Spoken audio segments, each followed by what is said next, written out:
আসসালামু আলাইকুম, কেমন আছেন সবাই? আশা করি ভালো আছেন। আজকে আপনাদেরকে আমাদের একটা প্রজেক্ট আমি দেখাতে চলে এসেছি। তো এখানে কি কি ইউজ হচ্ছে আমি একটু পরেই আপনাদেরকে দেখিয়ে দিব। এই যে দেখতে পাচ্ছেন, এদিকে একটা স্মার্ট বোর্ড, ওদিকে একটা স্মার্ট বোর্ড, যে ভিতরে ডেলিগেট ইউনিট আছে। পিছনে যে স্মার্ট বোর্ডটি দেখতে পাচ্ছেন, এটা হচ্ছে 100 ইঞ্চ। আমি ক্যামেরাটা ফ্লিপ করে আপনাদের এখন দেখাচ্ছি। রুমটা আসলে অনেক বড়। তো এখানে আমরা এই যে সামনে দেখতে পাচ্ছেন, চেয়ারম্যান যিনি মিটিংয়ের চেয়ারপারসন, উনি ওখানে বসবেন।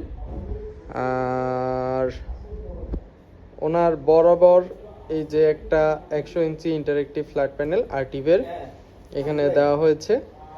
আর এই যে দেখতে পাচ্ছেন টাইটেনের ডেলিগেট ইউনিটগুলা, এগুলো এখনো পুরোপুরি সেট আপ হয়ে পারে নাই। এখানে আমরা অটো ট্র্যাকিং সলিউশন দিয়েছি। অটো ট্র্যাকিং সলিউশন যদি আমি একটু শর্টে আপনাদেরকে বলে দিই, এই যে ক্যামেরাগুলো দেখতে পাচ্ছেন, এই ক্যামেরাগুলো হচ্ছে অটোমেটিক ট্র্যাক করবে। যিনি যখন এই যে ডেলিগেট ইউনিটে প্রেস করবেন তখন তাকে দেখাবে। এই যে এদিকে একটা 86 ইঞ্চ ইন্টারেক্টিভ ফ্ল্যাট প্যানেল আছে, আর তার উপরেই দেখতে পাচ্ছেন একটা টাইডেনের অটো ট্র্যাকিং ক্যামেরা, যেটা ডেলিগেট ইউনিট প্রেস করার সাথে সাথে অটোমেটিক ঘুরে যে ইউজার প্রেস করেছেন তাকে দেখাবে। আর এই যে একটা ক্যামেরা, এটা মোট 3টা ক্যামেরা এই সিস্টেমে ইউজ করা হয়েছে, যেহেতু এখানে একটা পিলার পড়েছে। তো এই জন্যই মূলত 3টা ক্যামেরা দেওয়া লেগেছে। না হলে এই ধরনের রুমের জন্য আমরা বেসিক্যালি সবসময় 2টা ক্যামেরা দিলেই হয়ে যায়, মোটামুটি কাভার করে যায়। তো টাইটেনের ডেলিগেট ইউনিটগুলো আমি আপনাদেরকে একটু দেখিয়ে দিই।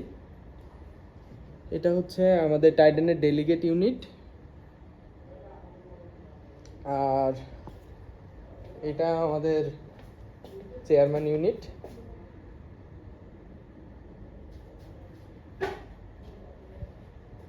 আর প্রজেক্টটা পুরোপুরি কমপ্লিট হয়ে গেলে আমরা আরেকটা ভিডিও নিব। এখন আমাদের কাজ চলছে, তো কাজ চলতে চলতে একটা ভিডিও আমি করে রাখলাম আর কি।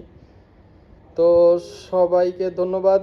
আমাদের ভিডিও ভালো লাগলে লাইক করবেন, শেয়ার করবেন, সাবস্ক্রাইব করবেন। আজকের মতো এখানেই বিদায় নিচ্ছি। আসসালামু আলাইকুম।